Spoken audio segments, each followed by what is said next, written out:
and on Facebook. Today we have a very special guest, a returning champion. He is the host of the Kenzo Shibata show. He also hosts a show on Sunday nights called Meet the Left. We have the one and the only Kenzo Shibata live from Chicago. What is up, dude? Thanks for having me on, Jeff. This is great.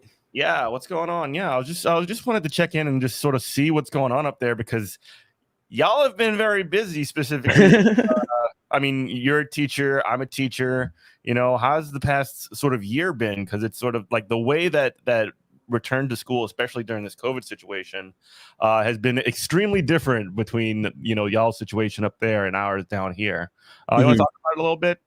Yeah, I think maybe I'll start a little on a positive note. Yeah. The fact that, things are really messed up here. And, you know, it's always been the case. Like, you know, when Mayor Daley was the mayor, he had such utter authority that all of these awful things would happen in plain sight. And there was really no resistance to it. So when you're fighting this stuff, like when the school closings started in the early 2000s, you really felt kind of alone. Like, you know, you had your union group that worked together, maybe a couple community groups, but we weren't really collaborating, and there was a lot of territorial shit. And it's not that there isn't now, but we have actual power now. There's like, you know, leftists have some power in Chicago, quite a bit, compared to what 10, 15 years ago looked like. So, I mean, that's the reason why it's a fight. I just wanted to jump in and say, like, the power that y'all have developed is like aldermen on the city council now, and you have you have basically a large leftist sort of contingent sort of nominally controlling the Chicago Teachers Union, things like that. So that the way that, you know, we were able to build power means that, like, we're in a fight. You know, we've been in a fight for the past couple of years, as opposed to just being having our asses kicked the way it had always been. Like, we looked at, in the past 20 years or so, a loss of 2,000 Black educators in Chicago through what we, you know, 10 years ago, 15 years ago, we're saying these are racist policies. And the Board of Education said, how dare you? How dare you? And they used a bunch of pretty woke language to say, this is for the kids. Yeah. This is not about you. And then we said, this is going to squeeze out Black educators. They were doing things like closing schools in Black neighborhoods, reopening charter schools, which aren't accountable to the community at all, don't have a board that's elected at all by any means. So, like, they would hire all white teachers. And this also happened in the turnaround model, which is when they fired every single person in the building when a school's like test scores hit a certain threshold. And that means janitors. That means cafeteria workers. And then they'd be replaced with, you know, oftentimes privatized services as well. You know, our janitorial system is all privatized. And so the other side was able to entrench a lot of power in that. So when it came down this time to what would be a safe return to school, we had a fight, and it was a long, nasty, protracted fight. Yeah, and so a lot of what you're talking about right now, the privatization of services, or like like, for example, there are fewer and fewer like owner operator bus drivers in my district right now. I live right outside of Orleans. Orleans Parish is just, you know, RIP. It's 100%, not like RIP forever, but RIP to like all public schools except for like literally every school in Orleans right now is a charter, and except for one, literally one, and it was one that got sort of like retaken over.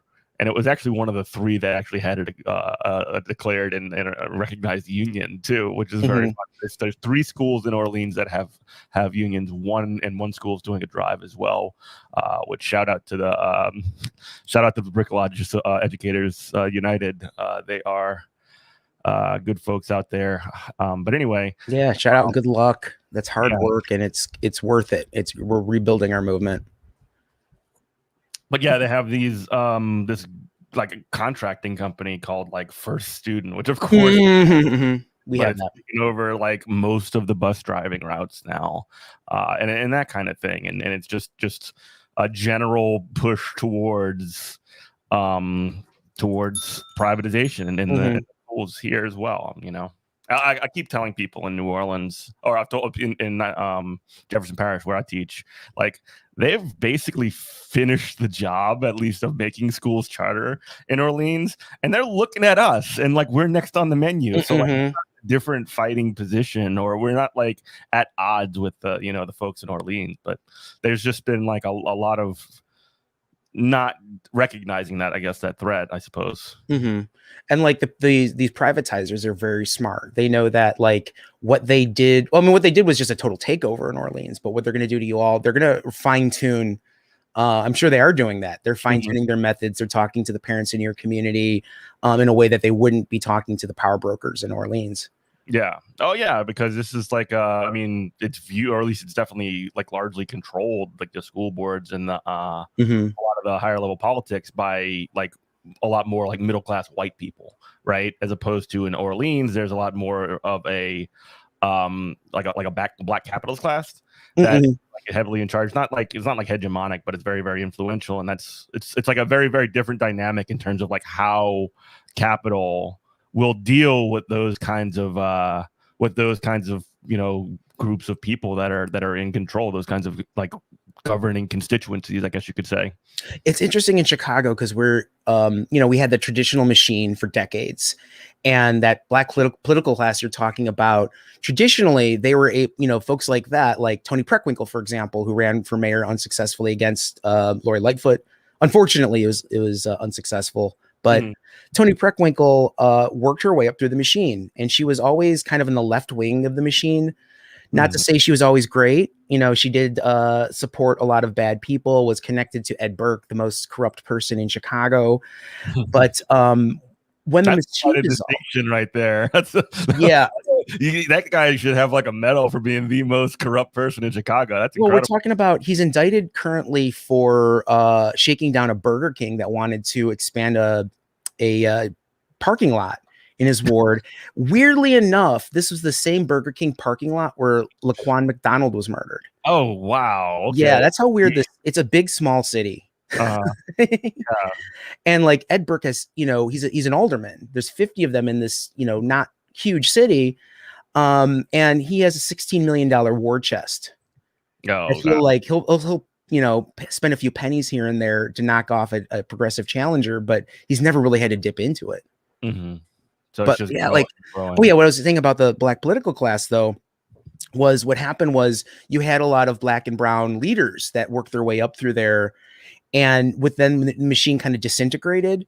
And I thought it was a great opportunity for a lot of the folks that didn't really have a base, for us as the progressive communities to come together, a coalition. And I think that was really the plan with Tony Preckwinkle, because right now she's a bit politically isolated, even though she's the head of the the head of the county Democratic machine. The machine doesn't really exist for any, substantive means. So yeah, there's a bit of Wild West going on here, I think, because of that. Yeah, there's like a power vacuum, seems like. Yeah. So some of the traditionally, aligned with City Hall aldermen, they're keeping their fiefdoms and they're fighting like hell for it. Like Rosanna Rodriguez Sanchez, she beat a long-term incumbent who was not bequeathed because he's still alive, but given her seat by her father, who ran that ward for like 40 years. So we've found a lot of inroads in this political Wild West we're in. So yeah, you got what was it that Rom said? Never let a crisis go to waste. Yeah. Oh yeah. What a absolute dead-eyed lizard that guy is. And now he's going to be ambassador to my homeland. Is he seriously? Yeah. Well, he needs to be confirmed, but the Dems are pushing him out for being the ambassador of to Japan. No way. That's incredible. So I guess with that sort of like table being set the way that you just sort of framed it, can you just talk about how things have been in Chicago sort of generally from the beginning of COVID leading up to sort of where you're at now, and then we can sort of talk about after that where we're at now and what's going on. Cool. I'll try to keep it concise, but like mention the right players, I think. Um, so when it first started, when there was just like whispers about what was going to happen, and we weren't sure if any cities were going to shut down, our mayor wasn't really doing anything. She was just kind of like handling business day by day. However, our governor, JB Pritzker, who is an interesting fella. He's of the Pritzker family, you know, a billionaire, hotel heir, and big Democratic Party power broker who bought his seat. And just to be clear, he bought his seat from a much worse person, from a maniac libertarian billionaire, Bruce Rauner. So things are definitely better here, but like Bruce or JB Pritzker is a billionaire and he's funded on his own fortune. So he's not beholden to any of the progressives or, you know, any of the communities here, but sometimes he acts in our favor, which has been nice. And he did that in this case because he shut down the state and the schools in the state for, you know, a while. And then Lori Lightfoot, he basically forced her hand, the mayor of Chicago. So then she reluctantly shut things down. We were definitely left without a plan in CPS, without technology. The first year of teaching virtually, in some ways, I think it was better because we were given a lot of latitude to do what we wanted to do. So I was like shooting a lot of videos and working around student schedules to do meetings. And then as a side note, this year they didn't want that. They wanted us basically to recreate the 7-hour school day online, which was an utter failure. But then, to go back to the shutdowns, every time they would make an announcement, the Chicago Public Schools, about the shutdown, they would always say, you know, this is temporary. They would never give numbers. We as a union had to force them to actually tell us what the threshold would be. Like, you know, when it would be safe to go back to in schooling once the new cases hit a certain number. So the union launched into negotiations immediately, and the Board of Education said, no, we're not negotiating with you. So we had to, turn up things, and we called for a strike vote. And that got the Board of Education into gear. And then this school year, then they declared we would be doing things distance. And then we were negotiating the terms of it. And by the sheer fact that, you know, the union has power behind it in, you know, all of these community groups and with these aldermen and everything, the board had to negotiate with us, even though they very much didn't want to. They wanted to say, like, these are your working conditions, take them or leave them. And the threat of a strike allowed us to negotiate. And over the past almost the entire school year now, it's been just a fight over and over and over again. Eventually, I think, you know, my analysis on it was the teachers were tired of being in this fight. And we were tired of all the mixed messages we were getting from the Board of Education, from the city, and also from the federal government. And we voted as a union. I voted against it, but we voted as a union to agree the final reopening agreement called an MOU, Memorandum of Understanding.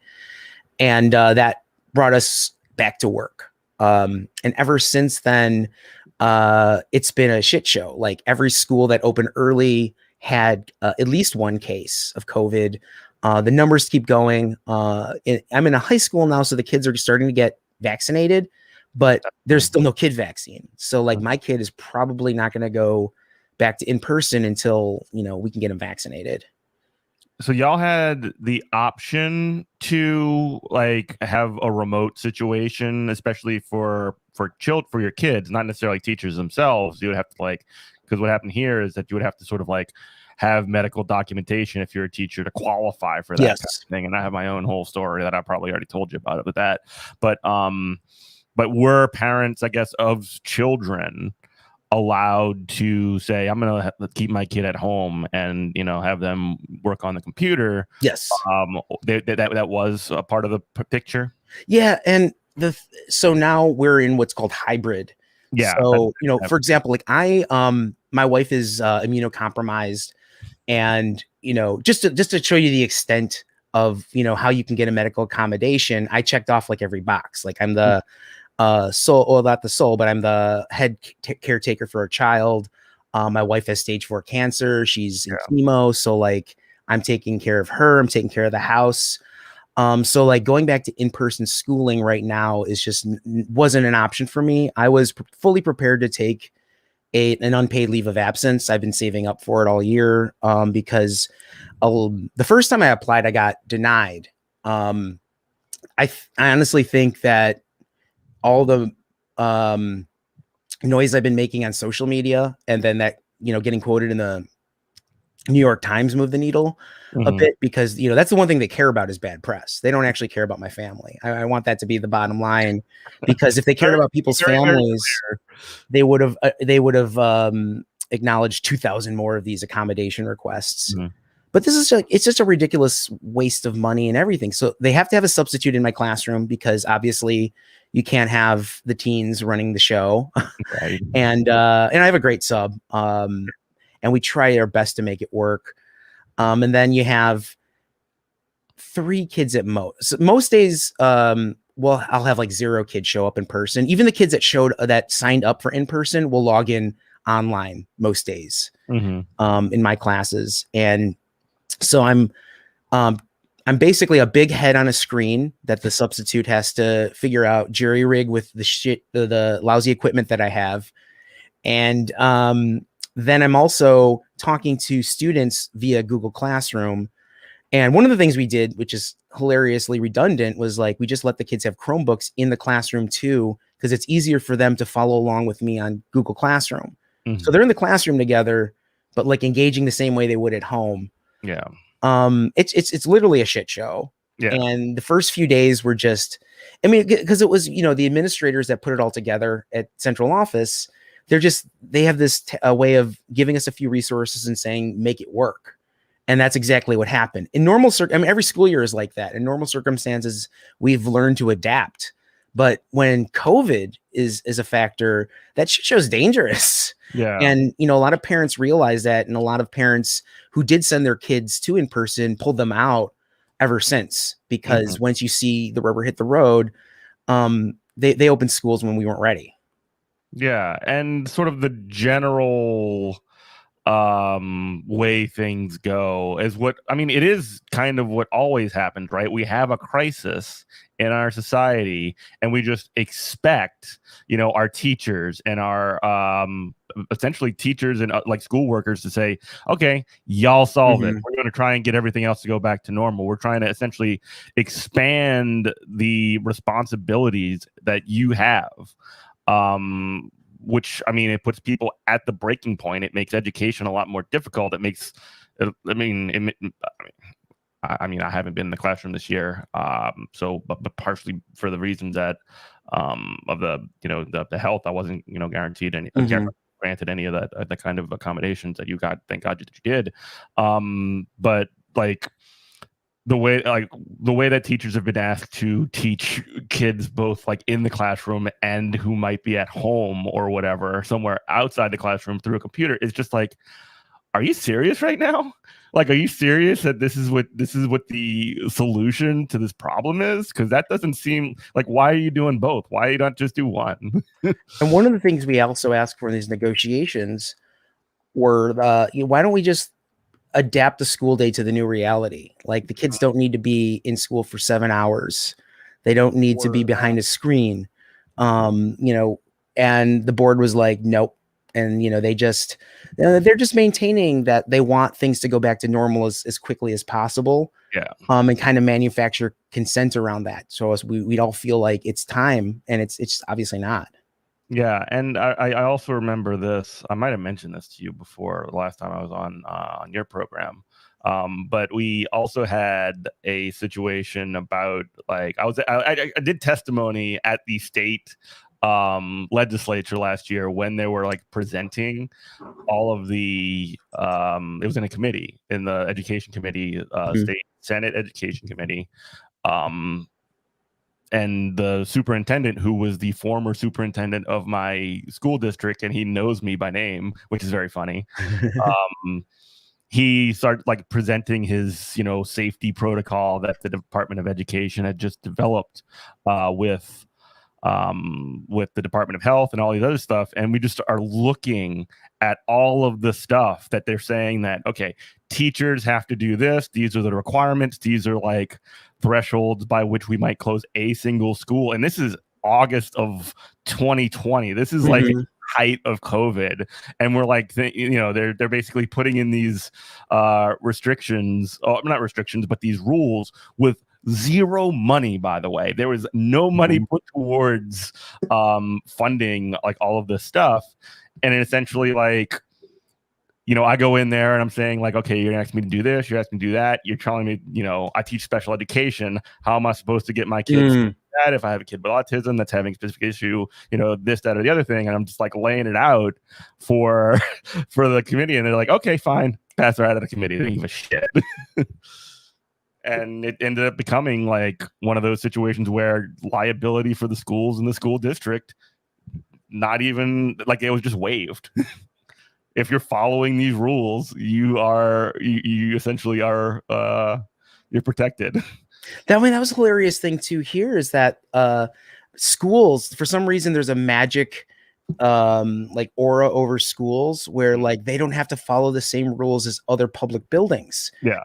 Like, and it just, on its face, that's why like when the CDC says we're going to relax things, I have to side eye it. And, I don't want to drift too far where people are like, oh, you're like QAnon, but like we have to, look at, once you have that Marxist, once you have that that capitalist analysis, you see where the interests are. And the interests are just shuffling us back to normal. Few people are going to die. Well, that, helps the medical industry, helps undertakers. And then, we'll make more people. That just, how we are as humans. And, once you see that, like it becomes more obvious that, these people have interests, and they're safety be damned because of it. Yeah, and yeah, 100% safety be damned. And the priority is, I mean, same as it ever was, get the economy clicking. That's all that matters. Get people, I mean, right now, across the country, still in the middle of a pandemic, mind. You got bosses or you got businesses who are putting up signs that are saying like, nobody wants to work anymore. Please be kind to the employees that we have. Also, we, you can apply inside. We still only pay $9 an hour. Yeah, benefits or any of these other things. It's like, I don't know. And man. it's working fast food during a pandemic. Yeah, anything, that should have been part of some sort of legislative package, like tacking, even if they're not willing to do the $15 minimum wage, at least during a pandemic, they should be making some more money. They're doing more work. They're doing harder work, and it's much more dangerous work. So like, you're working at McDonald's for $7.25, and then during the pandemic, you're still making $7.25. Yeah. So like, what is the motivation to work harder? Yeah. That's y'all's minimum wage too, $7.25. In Chicago, in the city, we're up to, Rahm Emanuel did the brilliant thing of phasing in the minimum wage increase over past his term and everything. So he could say he passed a 15 minimum wage, but I think we're like maybe around 10 or 11 now, but it's being phased in. Yeah, you're welcome. That kind of thing. Don't forget how great I am. And no one's going to speed it up. It's not like Lori Lightfoot is going to say, well, why don't we pass a new ordinance to speed up the process to 15 an hour. She's never going to do that. She could say, Rahm already did that. It's on the way. Yeah, that's already problem solved. Problem solved. People are going to get more money is coming. Yeah. Oh my God. And so I guess to kind of like dig in a little bit more, you mentioned that you mentioned Lori Lightfoot in the way that she's been sort of governing essentially essentially governing very temporarily, like, oh, well, this is how things are going to be for the moment. Be ready to change it. And on the back foot, in the general sense, she's handled this, it sounds to me, very like not great. She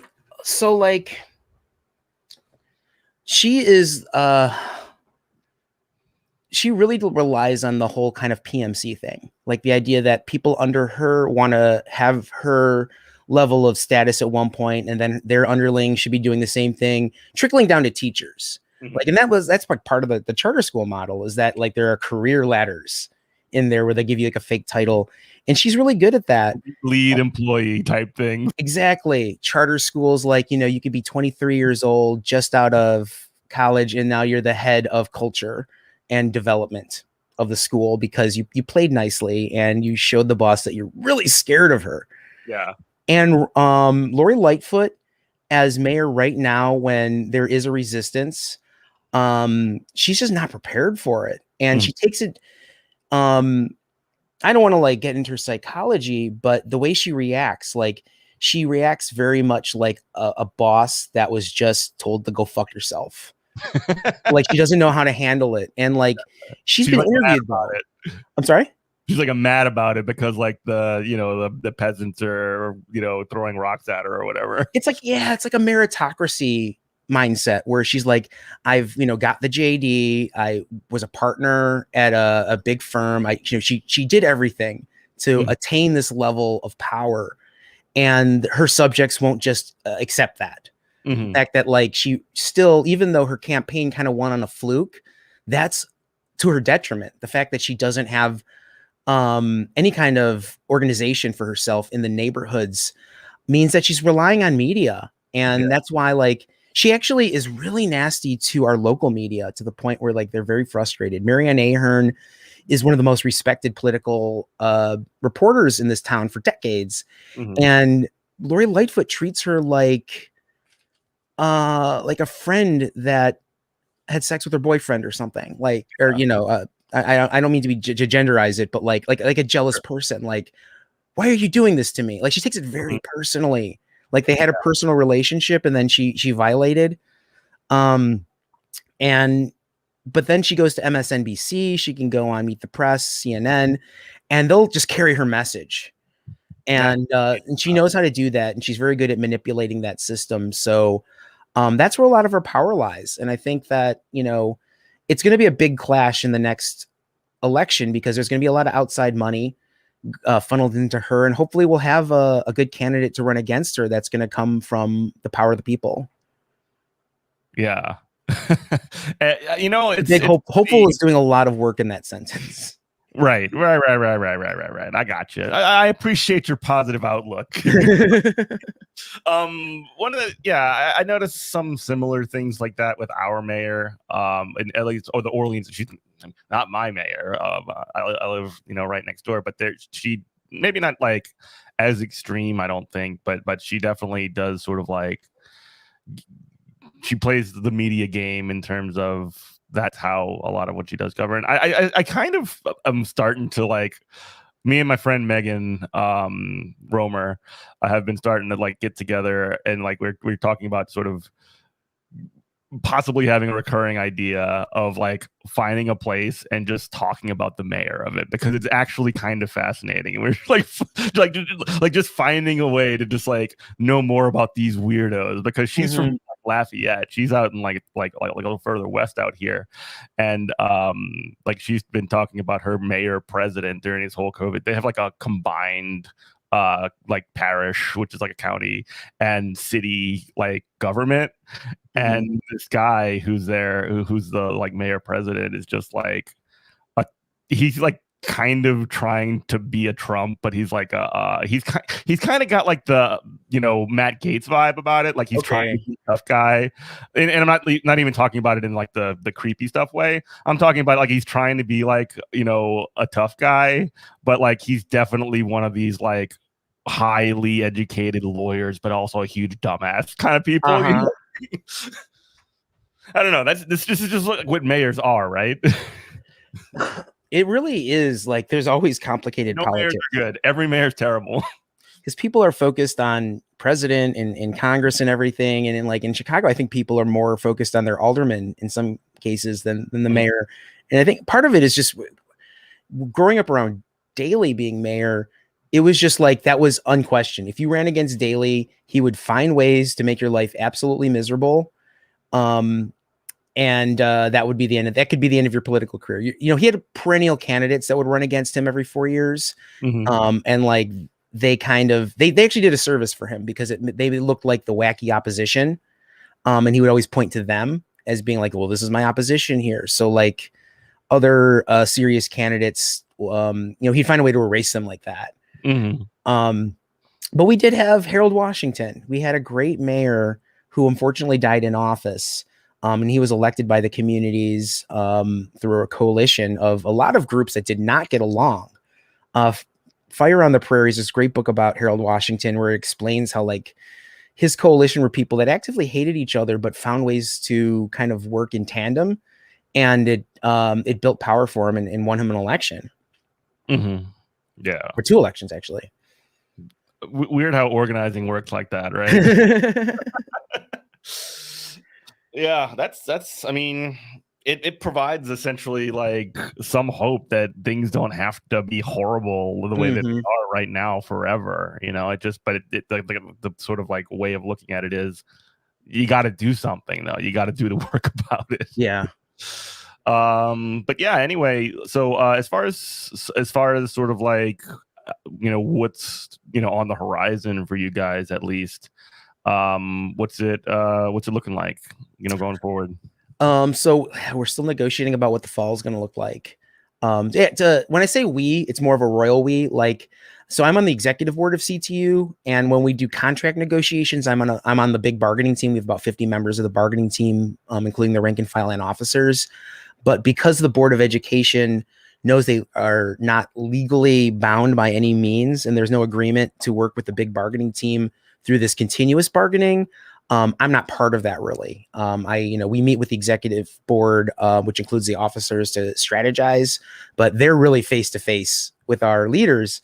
And the funny thing is our leaders are all fleeing ship like rapidly. I knew this was going to happen. What do you mean? So Janice Jackson, who is the chief executive officer of the CPS, announced her resignation a few weeks ago. And just before that, the chief education officer, which is a different role, she left for a job in another district as a superintendent. And this always happens. Like, you show your loyalty to the mayor, you get into a big fight with the union where you scratch and claw, and you kind of act without any principles. Like, she lied a lot during this whole fight to reopen schools. And then you're rewarded. Like, she's getting a gig with some, not the Broads, but like something like the Broad Foundation, where it's an NGO where she has like a title, like an important title, and probably isn't going to do very much work, give some speeches here and there. And then, so she doesn't actually have to be accountable for the mess that is reopening during pandemic. And, I was going through the history of it, and this almost always happens after a strike, after, some sort of bitter fight in the media with the union. They go off somewhere, get a make work job that pays them really well. And then no one is really accountable for the mess that's made. Yeah, it's like an initiation for a gang almost, It's like they have to get in, Except you beat in the other people. They don't beat you. Yeah. Well, I mean, like, they have to like go and like, okay, you're gonna go out there and you're gonna like, do some work for us, and then you're proving yourself to us that you're essentially making your bones as like a proving yourself as a hatchet man, making sure that it's very clear that you're picking which side of this you're on. Yes. Well, like it's very, very mafia stuff. You know what I mean? Mafia. And you know what else I see the parallels to is, what we're all talking about now, Israel and Palestine, like the cruelty that Israel is showing, and like the fact that, you're seeing people going so far as to say like, Israel has a right to defend itself. You don't have to say that. Like, right. And Joe Biden's going to say that because he has to say that. But then like all of the people that are echoing him, it's just like, you don't have to continue that kind of cruelty. But people, I think, are showing, they want to show their loyalty, and they want to show that they aren't part of the anti-Israel movement that's growing. So I think we're going to see a lot of very public clashes there too because of that. Yeah. Well, hopeful. I mean, I'm very hopeful, at least from the perspective of I've never seen so much support for Palestinian people. Like, I mean, I remember 2014, one of the last times that it was really bad out there. And, you know, I was in Boston. I was happened to be in Boston at the time. And it was just this giant march of like, you know, people like Zionists essentially just walking through the streets. And you don't see that as much now. And I haven't seen it, at least. I don't know where if it's happening where you are. Yeah, definitely not. And like the Palestine solidarity actions have gotten huge. And like I see people there that I would not have expected in years past, not because they were like hardcore Zionists, but because there was such a fear of speaking out for so long. And that's why, like, you know, I know some folks really hate the squad, and you know that's painted a lot of people's politics. But you know, those folks are the only people right now loudly and passionately speaking up for Palestine. And you know, think about Congress just a few years ago. That would not have happened. And there were definitely Palestinian, you know, people who were sympathetic to the Palestinians, but they weren't voicing themselves. They weren't voicing those. Isolated. They were totally by themselves out in the woods with nobody around to support them. And now at least you have a small, you know, contingency of people that at least have one another's back. You know, that's important. And like, you know, because I was thinking about that, because people are being so critical of AOC. So I'm like, I want to be objective about it. And I'm like, yeah, you know, at the end of the day, she really hasn't done that much more than Crowley did, at least in Congress. Like, she's done a lot of amazing mutual aid and organizing work. But now that she's doing this and standing up so passionately for Palestine, she's definitely an advantage over Crowley. Like, this is definitely moving the needle pretty far. And we're not going to see policy results right away. But, you know, I definitely see this as being the right direction. Yeah. And again, this is like super difficult. We've kind of changed directions, which is fine. But I do think it is important as well, from the perspective of, like, again, Rashida Tlaib was on the floor of Congress, like literally talking about her family and children being murdered in Palestine, which is unthinkable 5 years ago, 3 years ago, 2 years ago, you know. Like, I'm thinking about like in Texas when Ted Cruz was trying to go flying out to Panama or wherever. AOC was literally organizing mutual aid for people whose homes were like frozen and without power. You know, millions of dollars too. What's up? Millions of dollars too. Oh, she raised a ton of money. There was the Teamsters up in New York as well. She was on the strike line with them. Like this, like. I said this on the show at the time. Like, I live in, you know, I live in I'm sorry. I live near Mississippi, you know, in Louisiana. My representative in Congress is Steve Scalise. Could you imagine? Like, it's unthinkable to have like Steve Scalise walking a strike line with workers and having that be your member of Congress doing that for. I mean, like, again, members of Congress, you know, BS, whatever, but like, this means things to people. It's a very, very, very clear message that this is the sort of, you know, values or whatever that people are having. And it has, like, the only important thing really, though, is it has influence. Not Panama. I'm sorry. We had, I remember going to an event for, I think it was Illinois People's Action, and because a state rep, a Republican, was being honored who was retiring. And I didn't realize it at the time, but like, that was pretty much the end of pro-labor Republicans in this state. And I'm sorry, I forget his name. But Illinois People's Action was honoring him, and how significant that was. And I mean, the guy was anti-choice and, like, you know, not good. You know, he represented a more conservative part of the state. But like, it's become such a clear line now in this state where, like, Republicans absolutely will not go anywhere near unions. And then, like, depending on the politics behind the scenes, some Democrats will. Like, Rahm will come out with the building trades because they get along well, because Rahm is all about development in the city and there's no residency requirement for folks in the building trades. So a lot of them live in the suburbs, come into the city, make money, and then go back out to the burbs. When it comes to, like, you know, really sticking your neck out, like, it really is our socialists here that are doing it and leading it. Like, my alderman is this guy named Matt Martin, who I love. And he's not a socialist. In fact, I'll give him shit for this to this day. He endorsed Warren, but he's a man of great integrity, and he is willing to be led by the socialists we have, because he knows that they have this very clear political vision for the city. And, he has the guts to vote against the mayor's budget. And, if you look at the guy, clean cut, handsome man, people always ask me, like, are you going to run for alderman? I'm like, no, I have a perfect alderman. He's not a socialist, but he's helping us out a lot. And he's also really good at constituent services. And he's got, we're friends with his family and everything. But that's important, like, that's, we can be on the playground with him and say, hey, Matt, what do you think about that development they're talking about down the street? And, that's another way of building, soft power.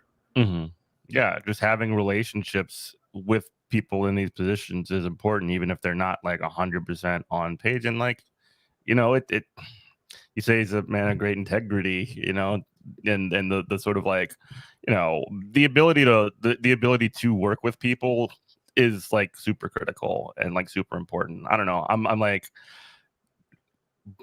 yeah, I don't have much to add to that. What I mean? Regardless of that, yeah, sort of like that is what building power looks like. That is what sort of like having some kind of dialogue with like people that have, again, these structures are messed up in a lot of ways, and they definitely like don't always represent working class, but they, people recognize them and they have some kind of legitimacy, I find. You know what I mean? Like whether or not they actually are morally whatever, people recognize them as legitimate.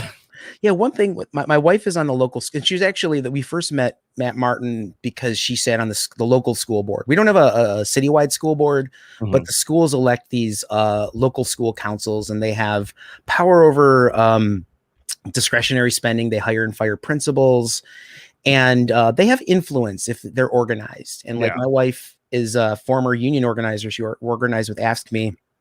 Nice. She built an organization around the local school council in the neighborhood. And there is Binny's is this big liquor store chain in Chicago. I think they're elsewhere too. And they there was a building across the street from our local school, and you're not allowed to open a liquor store within a certain amount of feet. And then like there's a small independent liquor store there that was kind of grandfathered in. But Binny's was gonna come in, and that they make so much money, hand over fist. And so they wanted an exception from the alderman to develop this liquor store close to the school. And this was a different alderman at the time who I personally didn't really like, but my wife had a good working relationship with him. And so my wife, as head of the local school council at the time, organized parents to have some community forums. And the demand from the community was, okay, we'll raise this exception, but people aren't going to want to like send their kids to the school across the street from the big liquor store. But if you pay for our soccer stadium, that'll make it worth it. Cause then we can entice parents. We're like, or not stadium, but field. Like, your kids could play soccer here. It's the only soccer field in the area, and it would make up for things. I think that was a very fair negotiation. And Binny's representative said, no, we'll give you $100,000. And then, the local school council did the research and like, we need like 4 million. And we know you make money hand over fist at all those chains. And like, this is a long-term investment for you guys. Give us a soccer field, call it Binny's soccer field. What the hell? Yeah. And they said, absolutely not. And then, so the development was voted down. Interestingly enough, the head lobbyist for Binny's, who is negotiating it, is the ward committeeman for the Democrats in this ward. And my wife beat him, and he hates her. They ran into each other once, and she said hi to him, and he just walked away. She cost him some money. Yeah, well, I mean, he could have had a real one. He could have had free he could have paid for like permanent advertising, and he could have provided like an actual community good by helping put this soccer field up. But you know what? It's not the neoliberal way. I don't feel 100%.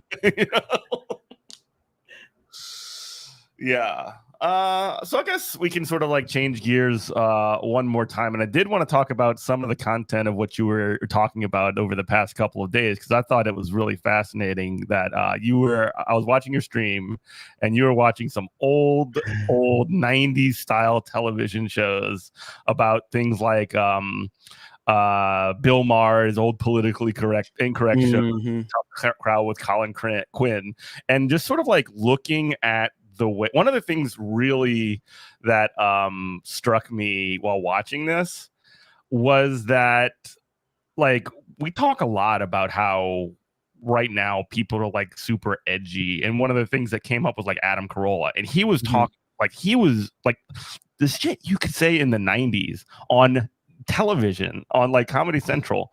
If you said that today, you would get so much shit. Oh, like, yeah. it's actually incredible.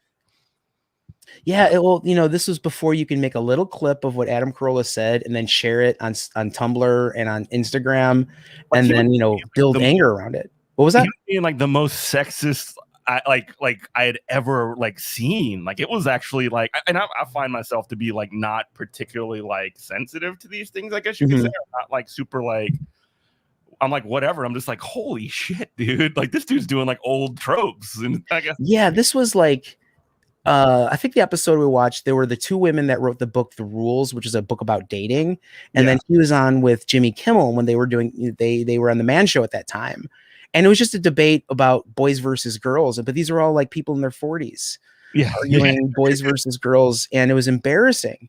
And like the tropes that Corolla was putting up were the same kind of tropes that 13-year-olds use about why girls are gross. He's like, go on, you guys just want to have sex, and women want to have relationships and get married, and like he just drew the line there in the sand, and like that's just how it is. Yeah, and I don't know, like Bill Maher is like a pretty like odious figure like in general, but like he kind of like came across as like the chief instigator of the entire situation. Like, he was just kind of like nominally like trying to be like a moderator or whatever, but he would always just like throw a dig at like you hear what he said about you, like he was just talking trash. I don't know. I almost get the sense, and at least in the politically incorrect days, is he would like see which side was gaining more traction, and then he would join that side. Yeah. What he does now, he has his own line, and he'll bully from his own pulpit. But like back then, he was a little more snaky, I think. Yeah. Yeah. It really, I don't know. I don't know where this is like, this conversation's really going, other than the fact that like watching, like, this was like this was like influential television, like television back in these days. And I think that's kind of like a key insight, and there's a huge difference in like how people consume media these days. Like, it's like you were saying earlier, a lot more bite-sized like clip type things, a lot more about like, a lot of, it's a lot more scattershot. It's not as constant, I suppose. But I don't know, like sort of what were some of the takeaways that you kind of got from that, almost like generally, you know what I mean? Well, politically incorrect was like, that was just a manufactured shit show every week. Yeah, like a fight. Like, let's have a bunch of people on that are going to be very mean to each other, and yell over each other. Like, the few clips I watched were at least somewhat watchable because they weren't just screaming over each other the entire time. Some of the episodes were just like that.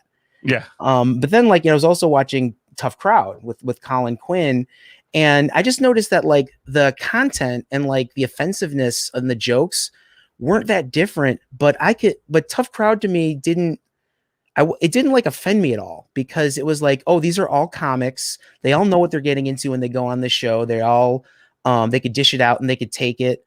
And it was more, it was more camaraderie, more, I don't know. It just, it was a better, it feels like it had better intentions as a show. Yeah.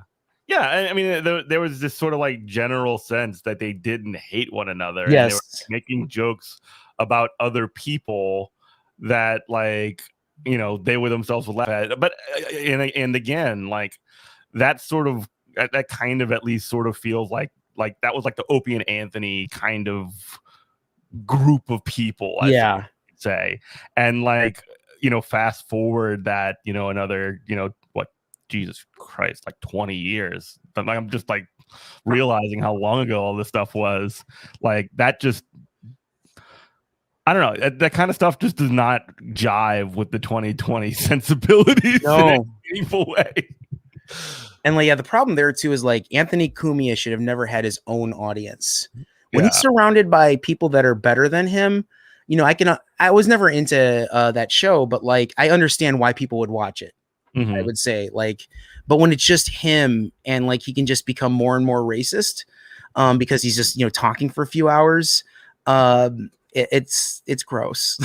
Like, and it's not the same as if like, you know, Nick DiPaolo, who's an ignorant asshole, when he's on Tough Crowd, he still makes me laugh. Right. Because he'll like bring up something that I don't necessarily agree with politically, but it'll highlight some sort of weird contradiction in liberal politics, and it makes me laugh. Which is like the point of comedy, right? Like the point of comedy is sort of like identifying these contradictions and not like, I mean, at least this is sort of my kind of take on it, and not like trying to put like a political bent on this at all, but like the point of it is to like see these things that don't jive like with reality. They don't, and just sort of pointing that out and having a little fun with that. I don't know. And then I don't know. It really is kind of strange how the idea of like,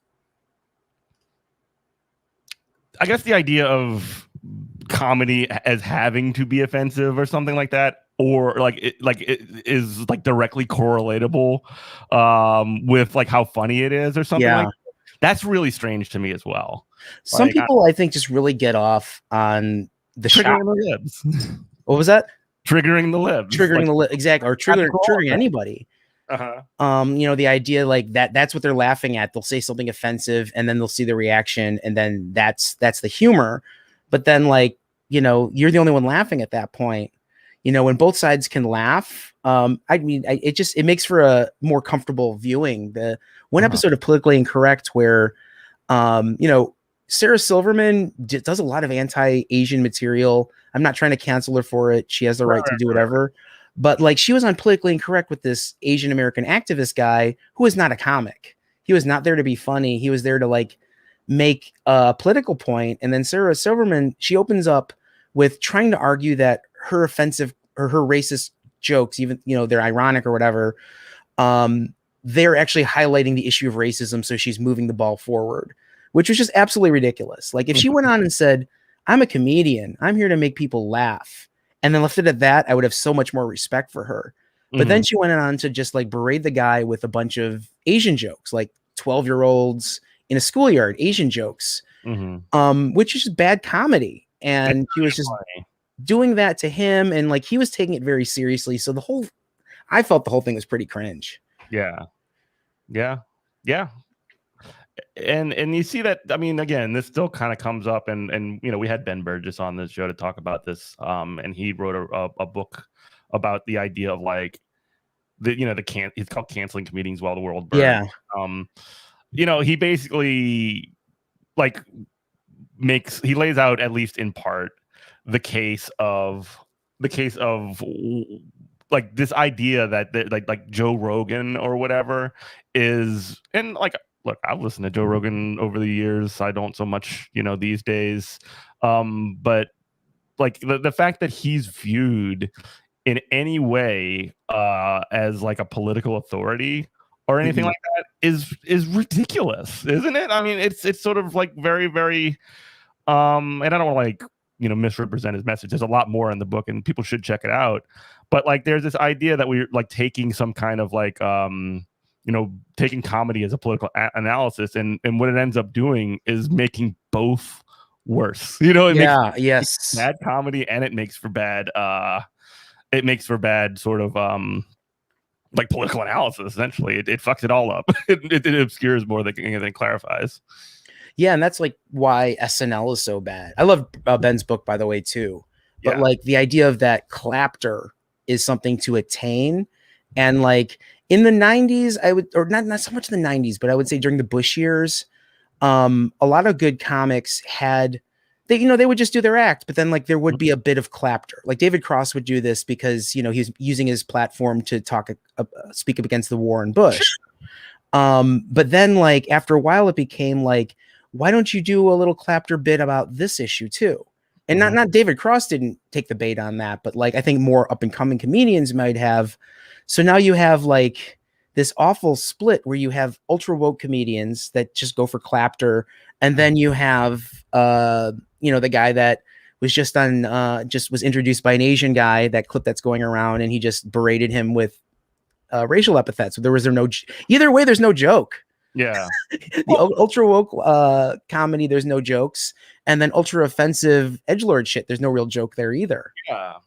And I actually brought this point up to Ben when he was on the show, not to like harp on it too much, but I actually brought up the idea because I think of I brought up David Feldman to him, who's a comedian who does politics, and he sort of made a very clear differentiation between David's comedy, which is very funny, by the way. People should check out David Feldman, and his like very earnest. I mean, like he is very earnest in his sort of political leanings, and that's not necessarily comedy, if you know what I mean. And his show is so interesting because he'll do like a 5-hour stream, and like Jackie the Joke Man from Stern will be on, and then you'll see Ben Burgess, and you'll see he like everyone in his life he just invites on. It's really interesting to watch. Yeah, and he's been bringing my friend Andrea, who's you should check her show out, Above It All. She does a show 7 days a week, but she's been covering the murder of Andrew Brown in Elizabeth City. She lives like 5 minutes away from there. They've been doing protests for about a month, and David's had her on multiple times, just on the she'll be at a protest on the Zoom call and like talking to David Feldman. There's just something a very fundamental curiousness in that guy, and that's really cool. We need more of that. Yeah, what's up? That's why I stream about talk shows and not about. I was gonna stream about Palestine last night, and I'm like, everyone is, and I agree with all the streams that I'm watching. I'm gonna put something else out there. Yeah, go watch like Hassan or something if you want to see that. But yeah, I did that a couple of times this week, and I just ended up just getting really mad. Just like watching fucking Brian Stelter like talk about like, what's Israel supposed to do? Not bomb the Al Jazeera offices? What's going on here? He literally fucking said that on like CNN yesterday. Like, well, if the IDF has intelligence saying that there's terrorists in that building, what do you want to not explode it? Like, seriously, man? I don't know. I mean, what if that same thing happened in the New York Times? Would you advocate for the same thing? What's that? Say again? What if there were a couple terrorists in the building in the New York Times? Would you want to bomb the whole thing? Yeah, exactly. I mean, like, what about the building you're in right now? Yes. Despite the fact that there are children in there as well, and it's media offices. Sorry, buddy, you gotta bomb it. That's ridiculous. I don't know. Anyway, let's start to kind of wind it down. Anything else you wanted to say about I guess the comedy issue, just so we'll wrap it up? I mean, just like my bottom line with it is, comedy should be like an open canvas where you take it as far as you can. But like as a comic, you have to understand that like people aren't always going to enjoy the joke, and don't double down on it. Take that. Some people are operating in bad faith when they criticize it, but other people might have some genuine critiques of it. And, honestly, at the end of the day, if you're not making people laugh, you're not doing your job. Right. Yeah. And, if people aren't laughing because they're offended, that's kind of on them. If they're not laughing because you haven't written a joke, that's on you. Yeah. And like on that, not to add on too much, but like there is this sense as well that like if a joke, if like the audience or whatever, or if a group of people don't like a joke, it's their fault, and it's not because the joke was bad or whatever. It's because y'all are too stupid to get it. It's the Skinner meme all over again. Yeah, exactly. Well, I guess tell people about Class Time and the Kenzo Shibata show and Meet the Left. Tell the people all about it and give them a chance to come see it. We can find it. All right. So, well, tonight, you can check out the Meet the Left show at 6 p.m. We always have a panel of leftist organizers, thinkers, writers, and media folks. And we do it for about 90 minutes. We talk about the week's events, current event show. So that'll be at classtime.gg on YouTube or twitch.tv/classtime. Podcast, no podcast this week, but next week we'll have something special for you as soon as I book it. All right. Well, yeah, and Meet the Left comes on Sundays, and like I said, classtime.gg. Thank you so much, Kenzo. Always great talking to you, and keep in touch, brother. All right. Take care, brother. Have a good day. Bye.